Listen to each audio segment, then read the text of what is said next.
The Church Growth and Giving Show, your resource for growing faithful communities.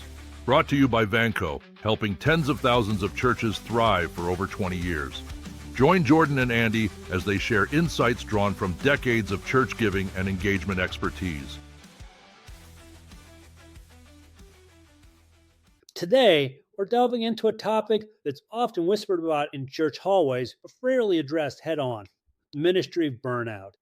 What makes it really challenging is that many church leaders don't even recognize what's happening until they're overwhelmed by it. Can you help us understand what ministry burnout looks like?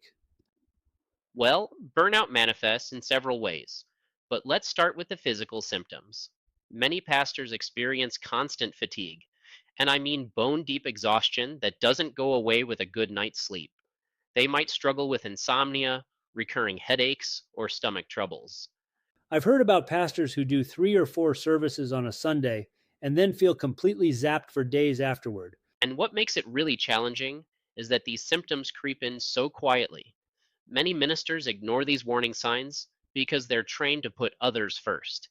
They think it's just part of the job, but over time, these minor inconveniences can develop into serious health issues. What about the emotional and spiritual signs? I imagine those might be even harder to recognize. You're absolutely right. Emotionally, pastoral burnout often shows up as a sense that you're simply going through the motions, checking items off a to do list rather than engaging in ministry with passion. Many pastors notice their patience threshold dropping dramatically. They find themselves snapping at loved ones or getting irritated by minor annoyances. That sounds really difficult, especially when everyone expects pastors to be the most patient, spiritually grounded people in the room. That's the painful irony. Spiritually, many burned out ministers experience a lack of connection with their faith. They question their purpose or feel distant from God even while preaching His word every Sunday. This spiritual dryness can be especially isolating because everyone around them perceives their faith as unshakable. I can see how that would create a real conflict. What about relationships? How does burnout affect a pastor's connections with others? Relationships are often the first casualty of ministry burnout. Family members might notice it first. The pastor comes home from Sunday services too exhausted to engage with family or starts snapping over small things. The constant pull of congregational demands can leave loved ones feeling like they're competing for attention. Does it affect their church relationships too?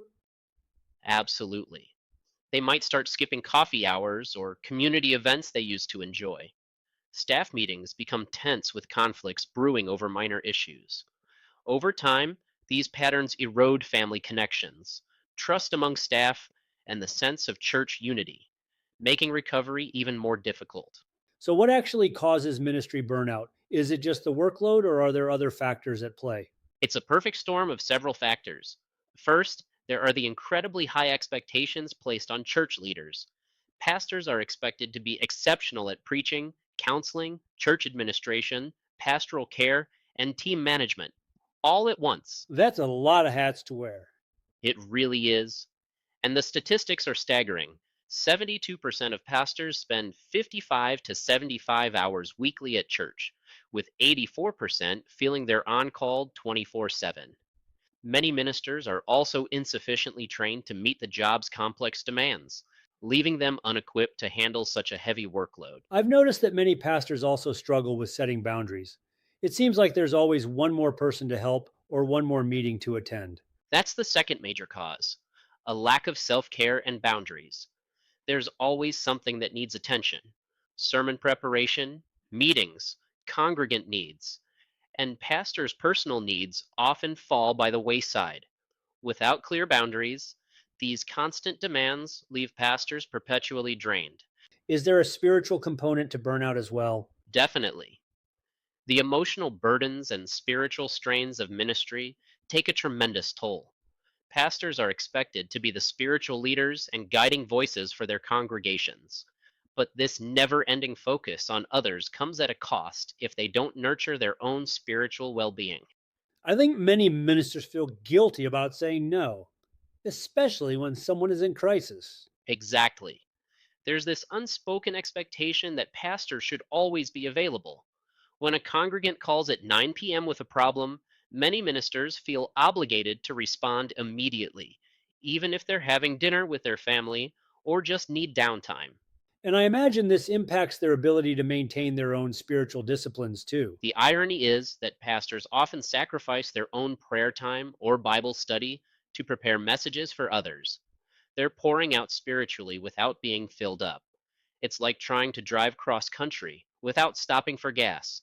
Eventually, you're going to break down on the side of the road. What about physical self care? Things like exercise, proper nutrition, and rest. Those are typically the first things to go. Many pastors I've counseled admit they've gone months without regular exercise. They grab fast food between meetings and survive on coffee. And sleep becomes a luxury when they're answering emails at midnight and getting up early to prepare for Sunday. It's almost like they forget that their physical body is the vessel through which their ministry happens. That's a perfect way to put it. And without intentional self care practices, their ministry vessel eventually cracks under the pressure.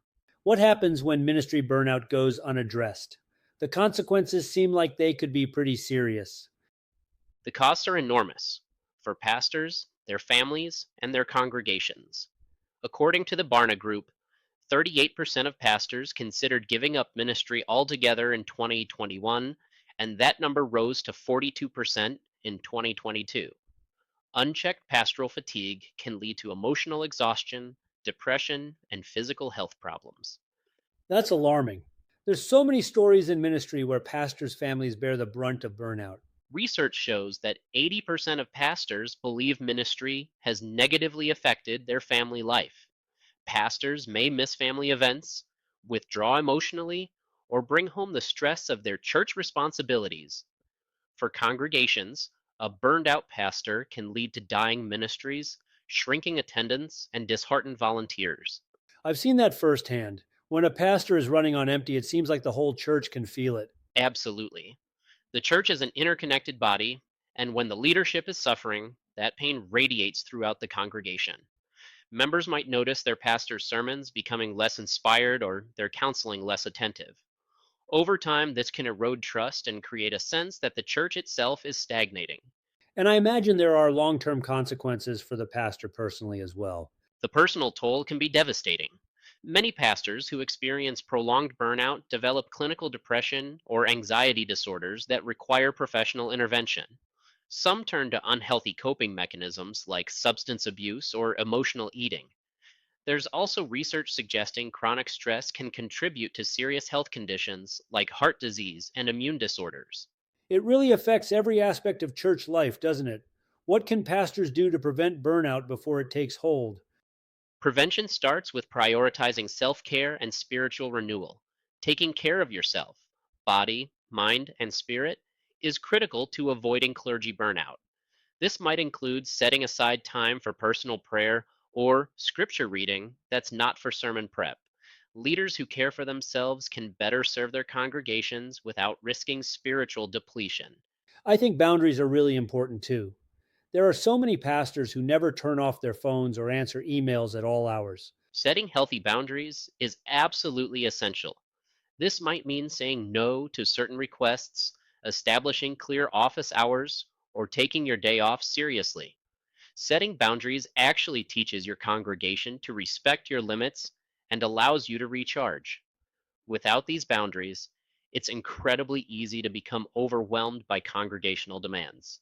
And finding that balance between ministry tasks and personal life is challenging, but crucial. It's a continuous balancing act. Preaching, meetings, and managing volunteers often blur the lines between ministry and home life. Achieving work life balance means not sacrificing personal relationships for ministry demands. It's about being present for loved ones while still meeting your congregation's needs. Also, physical health is foundational to sustainable ministry. Regular exercise, adequate sleep, and proper nutrition aren't luxuries, they're necessities. When pastors model this kind of self care, they actually give their congregation permission to honor their own physical needs too. It becomes a form of leadership by example. I've seen pastors who seem to have figured this out. What practical steps can ministers take to maintain that balance? First, I recommend creating clear delineations between work and personal time. This might mean having a separate phone for ministry calls or setting specific hours when you're available to the congregation. Some pastors I know have found success with a family calendar that's treated as sacred. If something's on that calendar, it doesn't get bumped for church matters. That makes sense. I imagine it also helps to communicate those boundaries clearly to the congregation. Absolutely. When pastors clearly communicate their availability and limitations, most church members are surprisingly supportive. In fact, many congregations actually respect their pastor more for modeling healthy family priorities. This requires courage initially, but it creates a sustainable rhythm for ministry. What about for single pastors? The boundaries might look different for them. Great point. For single ministers, the boundaries might look like protecting time for friendships, personal interests, or simply solitude to recharge. The principle remains the same. Intentionally creating space away from ministry demands is essential for everyone, regardless of family situation. How can pastors recognize if they're suffering from burnout? I imagine it can be hard to see it in yourself sometimes. Self awareness is the first step. Pastors should regularly ask themselves questions like: do I dread tasks I once found meaningful? Or am I constantly exhausted no matter how much I rest? There are excellent self assessment tools available that can help identify patterns indicating clergy burnout before they worsen. What kinds of assessment tools would you recommend? Several organizations offer free burnout inventories specifically designed for ministry leaders. These questionnaires typically assess emotional exhaustion, depersonalization, and personal accomplishment. I encourage pastors to take these assessments quarterly, not just when they're already struggling. Tracking your responses over time can reveal concerning trends before a full crisis develops. Are there any physical warning signs pastors should watch for in themselves? Absolutely. Pay attention to changes in sleep patterns, appetite, or energy levels. If you find yourself reaching for that third or fourth cup of coffee just to make it through staff meetings, or if minor illnesses seem to linger longer than they used to, your body might be signaling that something's wrong. What about relational indicators? That's crucial. Notice if you're withdrawing from social situations you used to enjoy, or if you find yourself irritated by congregation members who previously didn't bother you. Many pastors report that their spouses identified burnout symptoms long before they recognized it themselves. Listen to those closest to you when they express concern about changes in your behavior or attitude. If a pastor realizes they're experiencing burnout, what steps can they take to address it? First, seeking support from fellow church leaders is crucial. Isolation often accompanies burnout, so connecting with peers who understand the demands of ministry can be a lifeline. Peer groups or mentoring relationships with seasoned pastors can provide perspective and encouragement. Are there specific programs or resources available for pastors experiencing burnout? There are some great options. Programs like the Clergy Coaching Network or retreats through Shepherd's Canyon Retreat offer safe spaces to share struggles and recharge. Reaching out for help is a sign of strength, not weakness. I've heard some denominations have their own support systems too. That's right. Many denominations now offer clergy care programs that include counseling services, support groups, and financial assistance for sabbaticals. The key is finding resources that address all dimensions of burnout: physical, emotional, and spiritual. What about professional counseling? Is that something pastors should consider? Absolutely. Mental health professionals, especially those who specialize in clergy care, can provide invaluable support. Organizations like the Pastoral Care Network maintain directories of therapists who understand the unique challenges of ministry. Some seminaries also offer alumni counseling services at reduced rates. Are there resources for pastor spouses as well? They often experience the ripple effects of burnout. That's an excellent point. Programs like Alongside or pastorspouse.org provide specific support for ministry partners. When a pastor seeks help, it's ideal if their spouse can also connect with resources designed for their unique position. The healing process is often more effective when the whole family is supported. What about practical changes pastors can make in their ministry approach? Implementing effective ministry strategies is key to reducing stress. This might include delegating certain activities to trusted staff or volunteers and becoming more intentional about prioritizing time. Burnout prevention workshops often teach valuable skills like time management and boundary setting. Even small changes in approach to church administration can make a significant difference. I've noticed some pastors try to handle everything themselves. That seems like a recipe for burnout. You're absolutely right. Learning to delegate isn't just about reducing workload, it's about empowering others to use their gifts. Many pastors struggle with this because they feel responsible for everything or worry tasks won't be done right. What specific tasks should pastors consider delegating first? Administrative work is often the easiest place to start. Church finances, building maintenance, and event planning can usually be handled by qualified volunteers or staff. This frees pastors to focus on their core calling: teaching, shepherding, and spiritual leadership. What about time management? I imagine that's crucial for sustainability in ministry. Time management is essential. Many pastors benefit from blocking their calendars for specific activities like sermon preparation, pastoral care, and administration, rather than constantly reacting to whatever comes up. Setting aside uninterrupted time for deep work, especially sermon preparation, can reduce the stress of last minute pressure. Are there technological tools that can help? Definitely. Church management software can streamline many administrative tasks. Tools like Planning Center, Asana, or even simple shared calendars can improve communication and reduce the mental load of tracking details. The initial investment in learning these systems pays off tremendously and reduce stress over time. I've heard some pastors have found success with batching similar tasks together. That's an excellent strategy. Batching similar activities, like making all pastoral calls on one afternoon or handling all administrative tasks in one sitting, reduces the mental fatigue that comes from constantly switching contexts. It's about working smarter, not harder. How does reconnecting with God play a role in recovering from burnout? That's absolutely essential. Spending intentional time with God through scripture and prayer can renew a pastor's spirit and guide recovery. Spiritual renewal programs, such as those offered through soul shepherding or pastoral retreats, provide structured opportunities for reconnecting with the Lord. When ministry becomes all about serving others, pastors can lose sight of their own relationship with God. It's ironic that those who lead others spiritually can sometimes neglect their own spiritual health. Exactly. Many pastors spend so much time preparing spiritual nourishment for others that they forget to eat at the table themselves.